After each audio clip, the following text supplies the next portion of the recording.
Hello? Yes, it started. Sorry about the state of my hair. I've been cycling with a helmet on today. I'm just getting started. Bear with me.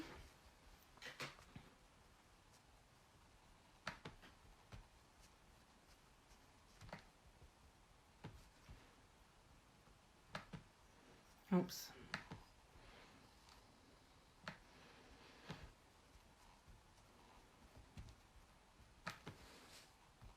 Hello, Stewie.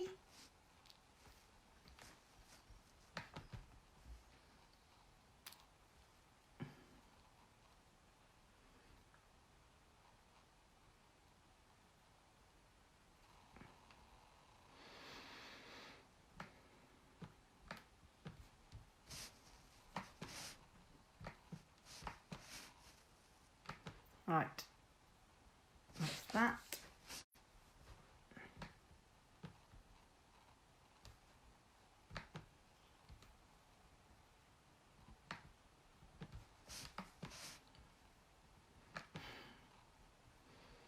Won't be a minute.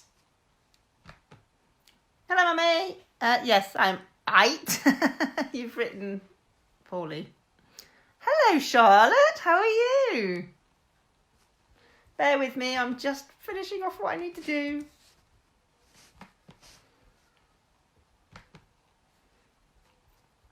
Sorry, it's just taking me a moment or two.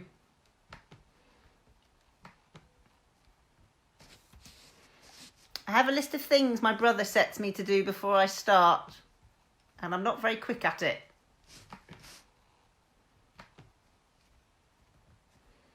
So please bear with me.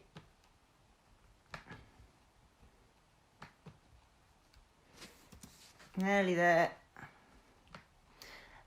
Anybody new who's not done it before, you need to have 2 tins or dumbbells.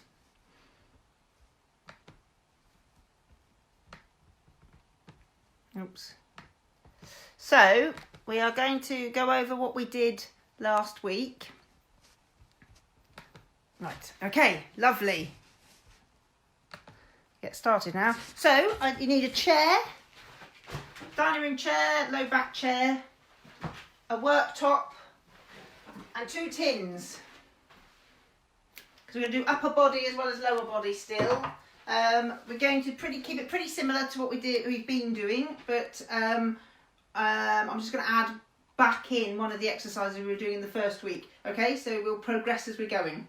So we're just going to get started with a bit of movement and mobility. So we're going to do the snow globe. So fingertips are covered in paint. You're stood in a big glass bowl.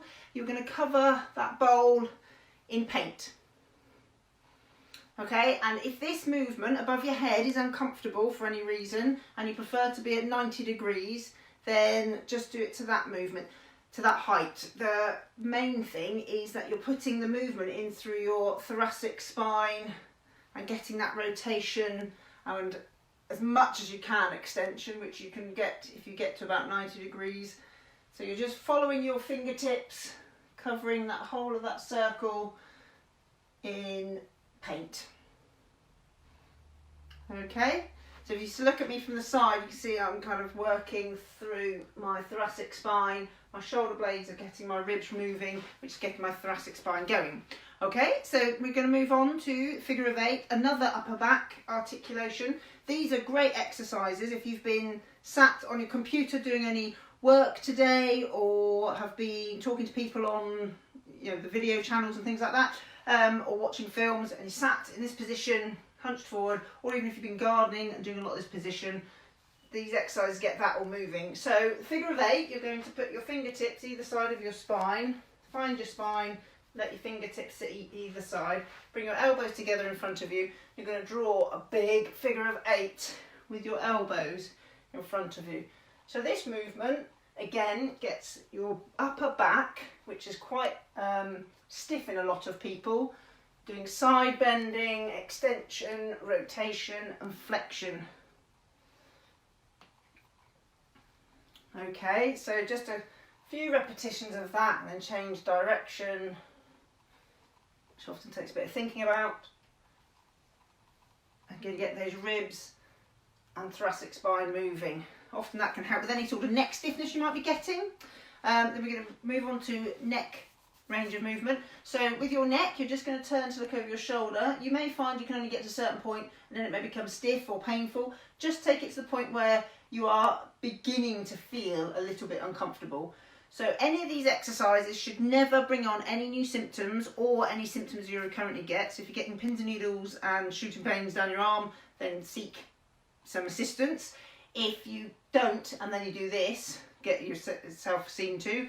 But this shouldn't bring on any particular neck pain, shouldn't bring on any headaches and nothing into the arms. So just take it to the point where you feel a bit uncomfortable, hold it, a couple of breaths, and then look forward and change direction.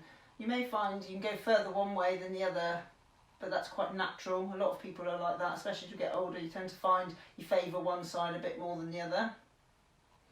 And then just let your chin roll down, so you're just stretching out the back of the neck.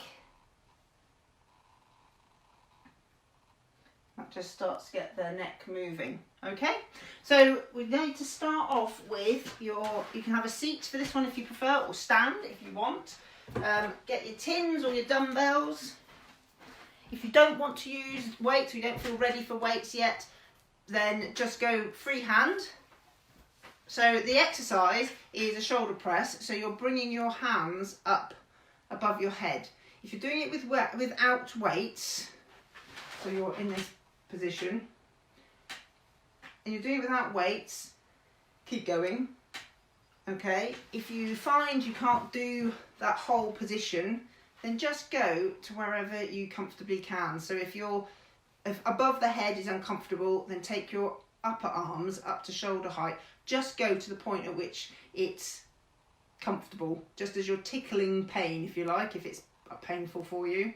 But again, none of these exercises should cause you any significant discomfort or bring on any new symptoms.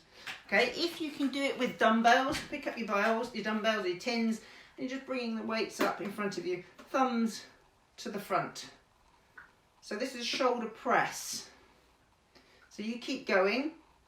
You're working these muscles here and up and over the shoulder and a little bit into the back of the arms. So because you're pushing a weight above your head. So you'd aim to do 10 to 15 repetitions, because this is about mobility and movement and maintaining a level of strength and muscle tone. Okay, so if you've done 10, come to a halt. I'm going to put my tins down for a minute just to show you the next exercise. Next one's a front raise. So now you're working the front of the shoulder and coming a little bit down to the chest. So you're lifting your arms up. So the front level with your shoulders and back down. Level with your shoulders and back down. Okay. If you can do it with dumbbells, pick your dumbbells up and off you go. If you're doing it with tins, like I am, just bring it up in front of you. So again, no pain should be coming on. You should have a little bit of tension in your lower abs, so you're holding your tummy in a little bit. If you're doing this stood, which is a definite thing you can do, have your feet about hip width apart. Just if you're in the older population, sometimes standing and trying to do something with your arms out in front, if your balance isn't 100%, that can be quite challenging, and you may just be more comfortable sat down. But if you're stood, you want the lower abs a little bit tight and your bottom tight, so you're holding yourself in a nice strong standing position. Okay, so I'm going to bring my chair back because standing's a bit high with my phone. So lateral raise, we're going to do the upper arm, so going down the side of the shoulder. You're just going to bring your hands, I've got nothing in my hands at the moment, have them fists, thumbs forward. Didn't think I would have done anatomy for a few years, would you? And you're just lifting your arms up to shoulder height. Do it with your dumbbells or your tins, thumbs facing forward. You just, again, lower abs, nice and tight, feet planted square on the floor.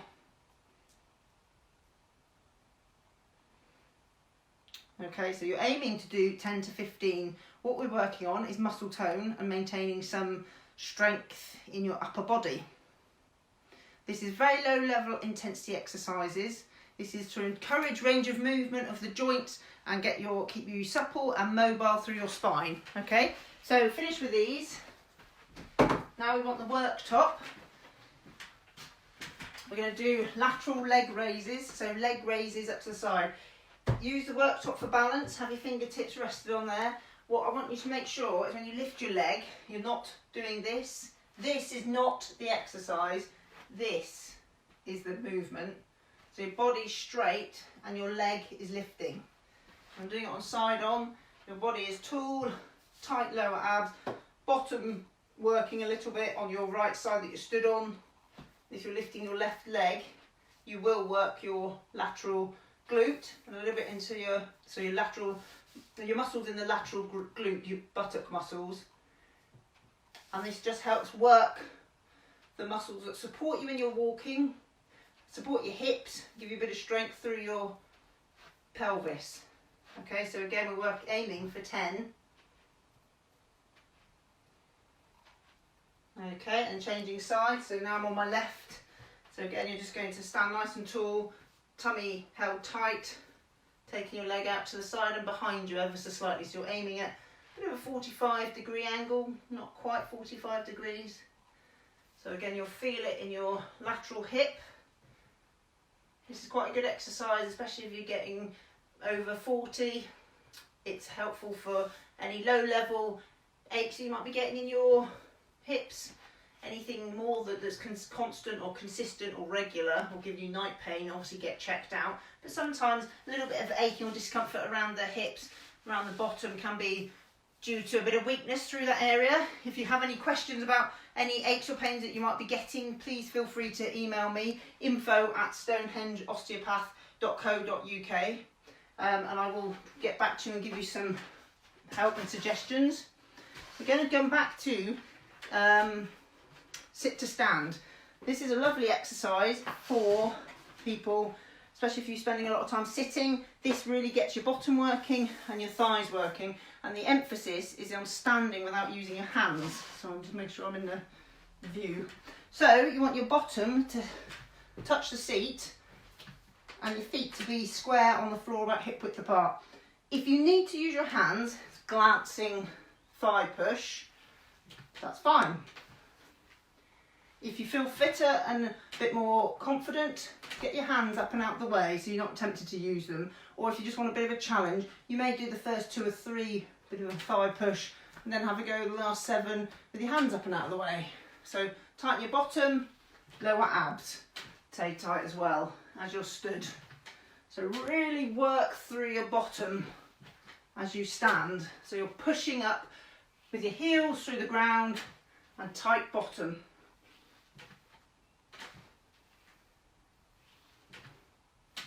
So I'm at the moment rocking back into resting.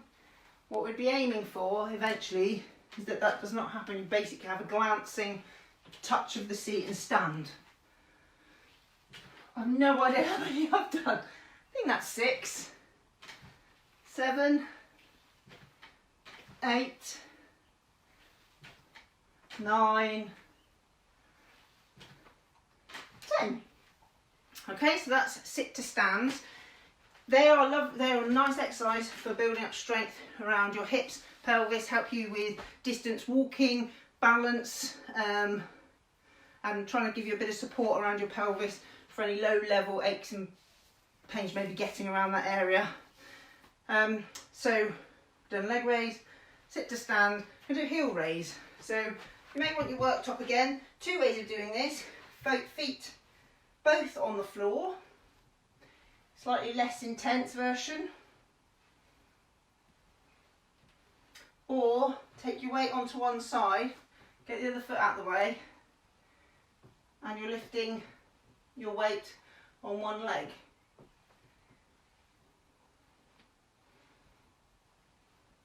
So you're aiming for 10 of each. Ideally, if you're doing a workout like this, you would look to try and do it probably 3 to 5 times a week. What you need is a bit of a recovery period so that your muscles can rest and recuperate after you've had a bit of a workout, and that applies to anything else you're doing. So if you're doing gardening, you need to have days where you're doing different activities, take breaks, have cups of tea, change around what you're doing, okay? The last one we're doing for strength is on the floor. I'm just going to move the camera. So you're on all fours, keeping your hands under your shoulders, knees under your hips, feet straight out behind. You're just going to lift your leg up behind you. I'm taking the arms out of this one because I want to focus the exercise around the low back and the buttocks. So you're lifting and balancing and putting your foot straight up to the ceiling, which certainly you can see on my camera. So I have my feet, the sole of my foot pushing to the ceiling. Okay, and then you change sides. Because this is balance as well as strength, you may find you can't do quite so many comfortably. You may start to struggle towards the repetition of 6 to 8 reps, but that's okay, that will improve.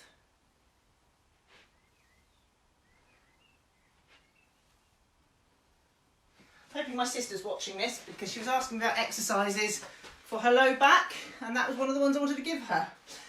So we're going to do a stretch. So again, 10 on each side of those, aiming for, like I said, you may struggle at about 6 to 8. That's not a problem, you will build up and get better. When you start to combine more facets of fitness, so balance and strength, then often that can make an exercise a little bit more hard work to get together. So we're going to do a stretch, we're going to do a knee hug. So you're just going to roll onto your back, lying on the floor or on your bed, whichever's most easiest for you to get up off. Bring your knees up to your chest. I would suggest putting your hands behind your thighs to bring your knees down to you. I'm just going to lower the camera. Hi Zara. Sorry, as I get closer I can see who's watching. Holding your back of your thighs, rolling your knees towards your chest, and you'll feel maybe a mild discomfort or tightness through your low back. Should be nothing going down your legs, no pain going anywhere else. It might just feel a little bit tight through your low back. You're just going to hold that for a few breaths and relax into it. And what should happen is if you are feeling tight, that tightness in your low back should ease in that position. Should not bring on any new symptoms or make anything any worse. Then you bring your feet down. You're going to let your knees drop away from one side with your knees on top of each other. Have your arms out, so your like starfish arms on the floor, and turn your head away from your knees. That will stretch out through your low back, and then changing sides.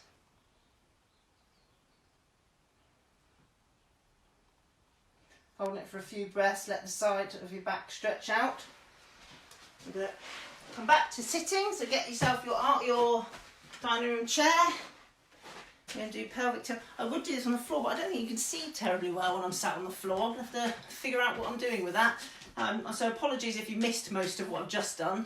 So sitting on the chair, we're going to do pelvic tilt on the chair. I will hopefully sort this out tomorrow to do it properly on the floor. So sitting on the chair, you're going to sit neutral, and you're going to let your hips roll back.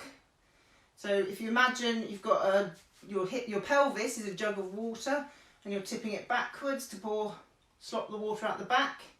That's what you're doing in that position. And you come back to upright, and then you're pouring your water out the jug at the front. So your pelvis is the jug, and you're doing this, this, this. Okay, so you're just arching your back. Again, it may feel a bit tight, a little bit uncomfortable. It's just because you're bringing joints together and stretching them apart. Okay, so just a momentary hesitation between, let the body adjust, change position, and just breathe, and back to neutral. So that's the pelvic tilt. So we're doing more stretching at the moment. So we've done the mobility, so movement, got your spine moving, your neck moving, and your shoulders moving, done some strength, so we work on your muscles, keeping the muscle tone and the fitness. Just going to bring you up again. And now we're doing some stretching to stretch out everything after having worked it and hopefully open you out a little bit. So now we're just going to do a calf stretch. So you can either do this with the back of the chair if you need the help with the balance. Hands on the back of the chair. Push your back of your heel into the floor. So you might feel a bit of tightness down the low part of your leg. So down here, if you're sticking that leg out behind you, you can use a wall if you've got a wall that you don't mind putting your hands on. I'm just going to hold it for 15 seconds. Okay, then we're going to do, so I've theory done both legs, so you do one side then the other. And then you're going to do a chest stretch, so either put your hands on your hips, on the back of your pelvis, and you bring your elbows together and you're basically thrusting your chest forward so that you're stretching out the muscles at the chest and the front of the ribs. If that seems relatively easy, link your hands behind you and push your hands down towards the floor, and that may give you a stronger stretch. Okay, and then we're going to move on to balance. So at the moment I'm just sort of introducing balance with a couple of other activities. So we're doing strength with a bit of balance. Now this is a bit more specifically balance, and as we go more and more orientate around balance. Okay, so over the weeks I mean. So standing on one leg. If you feel uncomfortable with just standing solely on one leg, rest your toes on the floor and hold on to the back of the chair. That may challenge some people and be enough for them to do today. If that feels a little bit simple, bring your leg up, keep your hands on the back of the chair or the worktop, just to set yourself a bit of a challenge. What you may find is you want to go between the two, just to push it that little bit. And if that's not enough of a challenge and you want a bit more, try taking your hand off the chair every so often, just to test your balance. And what you'll feel is your foot on the floor will be working really hard to send messages back up to your brain to make sure that your brain knows where your body is. So changing sides. On my left leg now, I've got my right leg just resting on the floor. If you want to swap between the two, lift your leg a little bit. If that's not enough of a challenge, then keep your leg up. Fingers lightly resting on the chair. And if you want the full Monty, then take your hands off. So when you're stood, there should be a little bit of tightness through your lower abs to keep your hips level. Okay, so you're going to aim to do that for as long as you possibly can comfortably. So it might be that that's 10 seconds or so. Or if you can do it while you're cleaning your teeth, you'll be aiming up to stand on one leg and then the other for a minute at a time. We're going to move on to hip height, which is a balance exercise with a bit of specific strengthening. So standing on your one leg, if you need your toe rested, do your toe rested. If you can have your leg in the air, just gives you a bit more challenge. Let your hip slump. So when I stand behind and you've got one leg up in the air and you let your hip drop out, you're then going to make that hip lift the pelvis. So drop it down and then you're bringing your pelvis level. Can you see? It's the opposite to what we do when we're walking in high heels. So standing on, changing legs now, so standing on my left leg, let your hip slop out and then bring your hip up. So you're levelling your pelvis. The men obviously won't know what I'm talking about with what we're trying to do with high heels, but they probably notice the result when women walk in high heels. But what we're trying to do is strengthen those muscles so that you don't do that action. Okay, so that's it for tonight. Hopefully I will see you all tomorrow at 5:30, and the new time hopefully is a bit more convenient for people, especially if you're watching the government announcements today. If you have any questions or want to ask me about any injuries or ask what osteopaths do, please don't hesitate to email me info@stonehengeosteopath.co.uk. Thank you very much.